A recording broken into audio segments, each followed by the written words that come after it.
বিয়ে ছাড়া সন্তান জন্ম দিয়েছেন এবং আপনি তার সঙ্গে একাধিকবার মেলামেশা করেছেন। এটা বিয়ের আগে যদি আপনি সন্তান জন্ম দিতে পারেন, একাধিকবার মেলামেশা না করেন, তাহলে সন্তান জন্ম হতো না আপনার বিয়ের আগে। তা আপনি তার বিরুদ্ধে আবার কেন ধর্ষণের অভিযোগ আনছেন? একাধিকবার সম্পর্ক হয়েছে, এটা কি আপনি শুনছেন? সম্পর্ক না হলে আপনার সন্তান বিয়ের আগে কেন জন্ম হলো?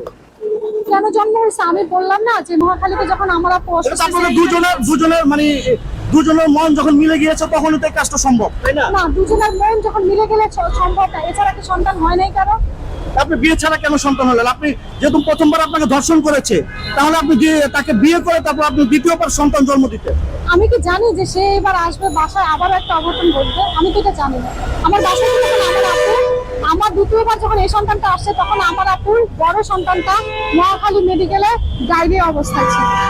তখন বাসায় কেউ ছিল না, তো উনি আমাদেরকে ওই মাপটা চাওয়ার পর যখন সন্তানটা অ্যাবর্শন হয়েছে, উনি দায়িত্ব নিয়ে অ্যাবর্শন করাইছে, আমাদেরকে গ্রামে পাঠিয়ে দিছে। তখন উনি মাপটা চেয়ে আমার মাকে আবার মাটা বলে প্রায় সময় আমার মার মোবাইলে 50-20 টাকা ফ্লেক্সি দিত, দিয়ে আমার মাকে মা বলতো যে আমি যে ভুলটা করছি আমি অনুতপ্ত, আমি আপনার ছেলে তাকে একটা চায়ের দোকান দিয়ে দিব, আমি যা যা বলছি তা করে দিব। তখন উনি এই ব্যাপারটার জন্য আমরা ওনার সাথে কথা বললাম, ওনার সাথে আমরা কথা বলতাম। আমি কথা বলতাম না, আমার আপু কথা বলতো। একদিন আমার আপুর ওই সমস্যাটার সময় যখন উনি ফোন দিছে, তখন আমার আপু বলছে যে বাচ্চাটার কারণে আমি মহাখালী শিশু হাসপাতালে আছি, ঈশিতা বাসায় আছে। তখন বলছে কোন বাসায় আছে? বলছে ভাই আমরা তো মিরপুরে চলে আসছি, ঈশিতা সেলিনা হাসপাতালে ওই বাসায় আছে। আচ্ছা, আসলে আমরা ভিডিওটা অনেক কম পাচ্ছি, আমরা শেষ করব। আচ্ছা, আপনি একটু শেষ করে বলবেন, আপনি কি কোনো কিছু লুকাচ্ছেন বা কোনো কিছু আপনি কি হাইড করতে চাচ্ছেন কি? আচ্ছা, আমি এখানে কি লুকাইতে আসবো? আজকে আপনি যে প্রেস ক্লাব এসেছেন, আপনাকে কেউ কি পাঠিয়েছে কিনা? আমাকে কেউ পাঠাবে কেন? আমি আমি আমি যখন ওনার সাথে যখন আমার বিয়ে হয়েছে, বিয়ে হওয়ার পর এখন উনি আমার কাবিন নামাতে, মানে উনি নামমাত্র একটা কাবিন করছে ধর্ষণ মামলা থেকে বাঁচার জন্য। আমি যখন বলছি ধর্ষণ মামলা দিয়ে পেটে বাচ্চা থাকাকালীন, তো আমি তো আর এর আগে এরকম বাচ্চার করে যে ওনার সাথে আমার তার কারোর সাথে এরকম বাচ্চা হয় নাই যে বাচ্চাই হলে পেটে বাচ্চা থাকাকালীন যে ধর্ষণ মামলা টিকে, পরে যার টিকে না এটা তার আমরা জানি না। উনি তো পেটে থাকাকালীন বলছে উনি বাচ্চার দায়িত্ব নেবে, উনি বাচ্চার সবকিছু করবে। এই কারণে মাফটাপ চাইছে যে এটা আপনার মেয়েটার বিয়ে হবে না, এগুলো যদি জানাজানি হয় আরো সমস্যা হবে। তখন একটা ফ্যামিলিতে কিন্তু সেই জিনিসটাই সব থেকে বড় করে দেয়। তখন আমার মা চিন্তা করে দিচ্ছে যেহেতু আমার কোনো গার্জিয়ান নেই, এটা তো আমার জন্য আরো বেশি সমস্যা। এখন আপনি কি চাচ্ছেন, এই ঘটনা কি চাচ্ছেন? তাহলে এটা কি যদি সম্মিলিত ভাবে হইতো, তাহলে আমি অবশ্যই আমি প্রথম বাচ্চাকে অ্যাবর্শনের সময় ওনার কাছ থেকে আমি মোটা অঙ্কের টাকা নিতাম, তাহলে এটা হইতো সম্মিলিত ভাবে। উনি তো আমাকে 4000 টাকা দিয়ে সেদিন হাসপাতালে আমাকে দেখতে আসেন। তারপরে আমার মা ফোন দিয়ে ওনাকে নিয়ে আসছে। উল্টা পাল্টা কথা বলে আর আমাকে করেন না, আপনি আমাকে হেয় প্রতিপন্ন করতেছেন। আচ্ছা, এখন আপনি কি চাচ্ছেন এই ঘটনা? আপনি তো আমাকে ছোট করে করলেন, আমি তো ধর্ষণ হয়ে গেছে, আপনি তো আমার ধর্ষণ মামলা দিকে আপনি আমাকে আরো হেজিটেশনের মধ্যে ফেলেন। না, আপনি যে আপনার কথা, আপনি বক্তব্যে আপনি যেটা বলেছেন,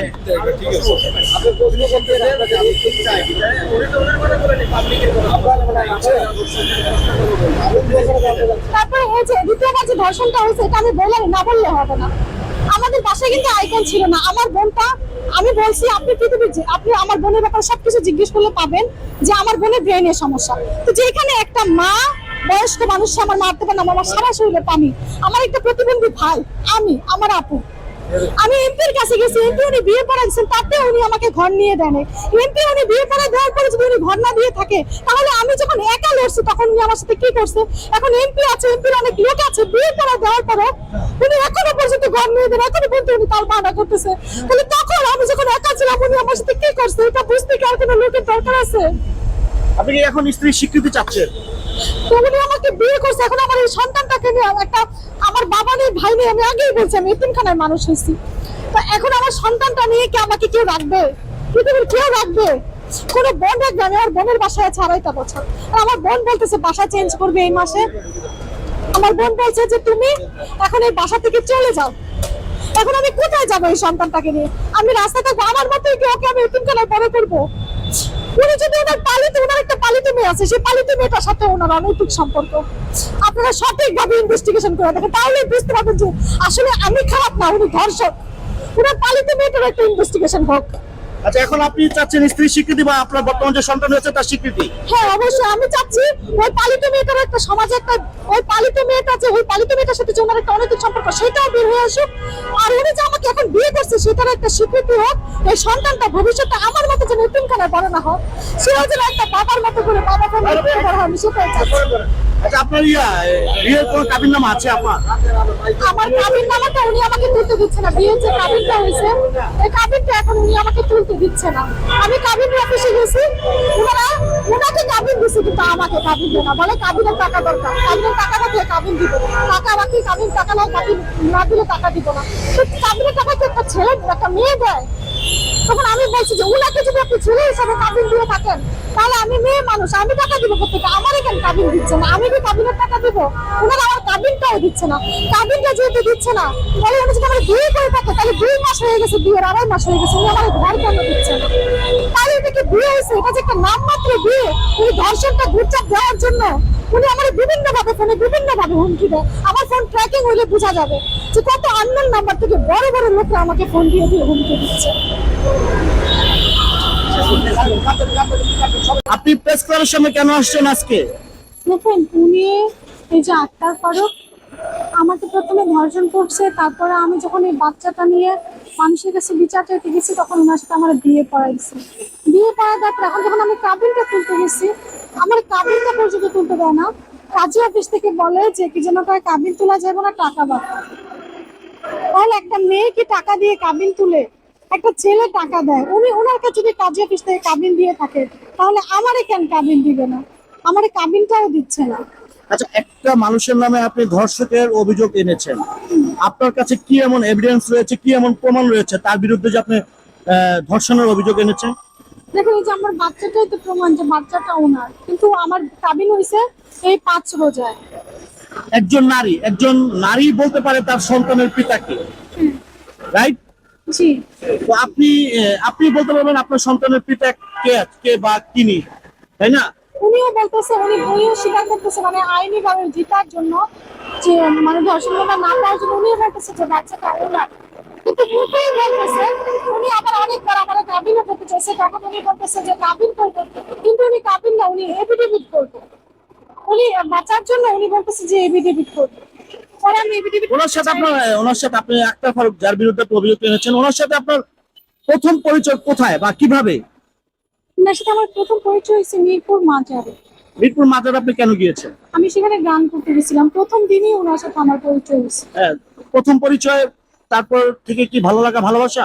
না, তারপরে উনি আমার বিভিন্ন সময়, আমি ওই দিনে গান করে আমি 5 মাসের জন্য গ্রামে চলে গেছিলাম, উনি সব সময় আমাকে ফোন দিত যে আমি মানে আমরা ঢাকায় আসবো নাকি, ওনার কোনো সাহায্য লাগবে নাকি, ওনার আমাকে দেখে অনেক মায়া হয়েছে, আমার প্রতিবন্ধী ভাই কথা বলতে পারে না, ওকে দেখে ওনার মায়া লাগছে, মানে আমার মাকে দেখে ওনার মায়া লাগছে, বয়স্ক মানুষ হাঁটতে পারে না, ওনার খুব মায়া লাগছে, উনি আমাদেরকে সাহায্য করতে চায়, প্রথম অবস্থায় উনি এটাই বলছে। সাহায্য করতে চায়, তো সাহায্য করেছে আপনাদেরকে? আসলে তেমন কিছুই করে না, উনি আমার বাইরে বলছিল একটা চায়ের দোকান দিয়ে দিব, সেটাও দেয়নি, বলছিল কানের একটা ইয়ারফোন দিব, সেটাও দেয়নি, মানে সাহায্য কিছুই করেনি। সাহায্যের কথা বলে আপনাকে কোথায় ডেকেছে বা কোথায় এনেছে, তার সঙ্গে আপনার কোথায় মিট হয়েছে? না, সাহায্যের কথা বলে না, তারপরে বলছিল যে আমার আপনাকে একটা চাকরি দিয়ে দিব, সরকারি একটা চাকরি দিয়ে দিব, পিয়ন পোস্টে বা যে পোস্টে পারেন উনি একটা চাকরি দিয়ে দিব। আচ্ছা, এত আপনার মানে আপনি তো গ্রামে চলে গেছেন, আপনি যেটা বললেন, তা আপনার সাথে আপনি যে ধর্ষকের অভিযোগ এনেছেন এটা কিভাবে সম্ভব হলো? আপনি ওনার সাথে দেখা করতে এসেছেন কোথায়, বা উনি আপনার সাথে দেখা করেছে কিনা? 5 মাস পর যখন আমি গ্রামে গেছি, 5 মাস পর্যন্ত আমি গ্রামেই ছিলাম, থাকার পর আমার আপুর বাসা তো ঢাকায় শনিয়াচড়াতে ছিল, তখন আমি শনিয়াচড়া বেড়াতে আসছিলাম, আসার পর উনি ফোন দিছিল, ফোন দেওয়ার পর আমরা বলছিলাম যে আমরা ঢাকায় আসছি মাত্র শনিয়াচড়া, তখন উনি আমাদেরকে কিছু না বলে উনি বাইক নিয়ে শনিয়াচড়া এসে আমাদেরকে ফোন দিয়েছে যে আমি শনিয়াচড়া আসছি আপনাদের সাথে দেখা করতে চাই। তখন আমাদেরকে একটা সয়াসিডি রেস্টুরেন্টে উনি আমাদের সাথে দেখা করছে, করে উনি আমাদেরকে খাওয়াই আমার মাকে মা ডাকছে, আমার বোনকে বোন বলছে, ওইলা বলছে যে আপনাদের সব সমস্যার সমাধান আমি করবো। কি সমস্যার সমাধান করেছে এই পর্যন্ত? কিছুই করেনি, কিছুই করেনি। কিছুই করেনি। তাহলে আপনাকে আপনার বোনকে বোন ডেকেছে, আপনার মাকে মা ডেকেছে, তারপরে যে আপনার সাথে শারীরিক মেলামেশা বা ধর্ষণের অভিযোগটা এটা জেনেছেন, এটা কবে হলো? এটা আসলে প্রথমে একবার যখন ওনার অফিসে প্রথম ওনার জন্য চাকরির জন্য গেছি, তখন উনি আমাকে, আমার আপু আর আমি গেছিলাম। তো আমার আপুর একটু ব্রেনের সমস্যাও আছে, কিন্তু সবাই জানে আমার আপুর ব্রেনের সমস্যা আছে, আমাদের গ্রামেও সবাই জানে। তো আমার আপুর একটু কাপড়ের প্রয়োজন ছিল টেলার্স থেকে, একটু সমস্যার কারণে আমার আপু কাপড় খুঁজতে গেছিল টেলার্সে। তো যে কোনো একটা টেলার্স থেকে কাপড় খুঁজতে গেছিল, তো আমি আর উনি ছিলাম। তো উনি আমার সাথে 5 মাস কথা বলছে, উনি আমাদের প্রোগ্রাম দিচ্ছে, এর আগে সোনিয়াকে এসে দেখা করছে। তো উনি তো আমার অপরিচিত না, আর তখন তো উনি এরকম কোনো দুষ্ট আচরণ করে নাই যে ওনার কাছে আমাকে রাইখা যেতে পারবে না। তারপর আমার আপু ওনার কাছে রাইখা আমাকে গেছিল কাকরাতে। ওই সময় উনি আমার সাথে এরকম একটা জোর জবরদস্তি, ওনার একটা অফিসে, খুব একটা ই না, একতলা একটা অফিস, ওইখানে উনি জোর জবরদস্তি করে টুলের মধ্যে উনি আমার সাথে এরকম একটা সম্পর্ক করছে। অফিসের মধ্যে উনি কি একাই থাকতে হবে? আমরা তো জানি অফিসের মধ্যে আরো লোকজন থাকে। তো অফিসে এরকম একটা কাজ করেছে, আপনি একজন নারী, আপনি কি চিল্লাচিল্লি করেননি বা আশেপাশে কেউ এগিয়ে আসেনি আপনাকে সাহায্য করতে? না, আমি যখন ওনার অফিসে গেছিলাম তখন প্রায় বিকাল বিকাল হয়ে যায়, সন্ধ্যা সন্ধ্যা, মানে হালকা সন্ধ্যা এরকম। সিনিদিটা যখন ওইখানে গেছে তখনই হালকা সন্ধ্যা, আমার আপু যখন বেরোচ্ছে তখন প্রায় হালকা অন্ধকার। অফিসে কেউ ছিল অফিসে কেউই ছিল না? না, কারণ আমরা বসুন্ধরায় একটা কাজের জন্য আসছিলাম। মানে আপনাদের দুজনের মতামতে এই কাজটা হয়েছে কি? না, দুজনের মতামত যদি হতো তাহলে তো আমি অ্যাবর্শনই করতাম। উনি তো আমাকে প্রথম বাচ্চাটা অ্যাবর্শন করাইছে। প্রথম সন্তানকে আপনি অ্যাবর্শন করেছেন? হ্যাঁ, উনি আমার জোর করে অ্যাবর্শন করাইছে, আমার মাকে আনা। প্রথমে উনি বলছেন যে আসেন গ্রাম থেকে ঢাকায় আসেন। যখন বাচ্চাটা এরকম হয়েছে, বলি প্রথমে যে অফিসে যখন গেছি, তখন উনি আমার মুখ চেপে আমাকে টুলের মধ্যে শোয়াইছে। তারপরে যখন এটা মানে এরকম করার পর উনি বলছেন যে কি যেন কয়, তুমি যদি এটা বলো কারো কাছে, তাহলে তোমার তোমার তোমার দুলাভাই যে সাভারে চাকরি করে, সাভারে ওনার সড়ক ও জনপদে উনি রাজীব নাকি কারো কারো নাম যেন বলছে উনি। আমার তখন এত আগে 2019 সালের কাছে খুব একটা মনে থাকার কথা না। তারপর বলছে যে অনেককেই চিনি, তোমরা ওইখানে ভালোভাবে থাকতে পারবে না, করতে পারবে না যদি এই কথা কাউকে বলো। আর কি জন্য তোমরা এখানে তোমার বোনও ঢাকাতে থাকতে পারবে না, তোমাদের সবাইকে ঢাকা থেকে চলে যেতে হবে। তখন এই কথা বলার কারণে আমি চুপ ছিলাম। আচ্ছা, আপনি যে বললেন আপনি অ্যাবর্শন করিয়েছেন, মানে এটা এটা কি একাধিকবার হওয়ার পরে নাকি না ওই যে সেদিন অফিস রুমে যেটা না, করেছে সেদিনকার পর থেকে? সেদিন অফিস রুমে করার পর, অফিস রুমে ওনার সাথে দেখা হওয়ার পরেই আমি যখন গ্রামে গেছি তখনই আর কি, যে ওনার সাথে আমি গ্রামে যাওয়ার পর 2-3 মাস পর আমি বুঝতে পারছি। আমি বুঝতে পারি নাই, আমার একটা গ্রামের একটা আন্টি বুঝতে পারছে, উনি আমার মাকে বলছে।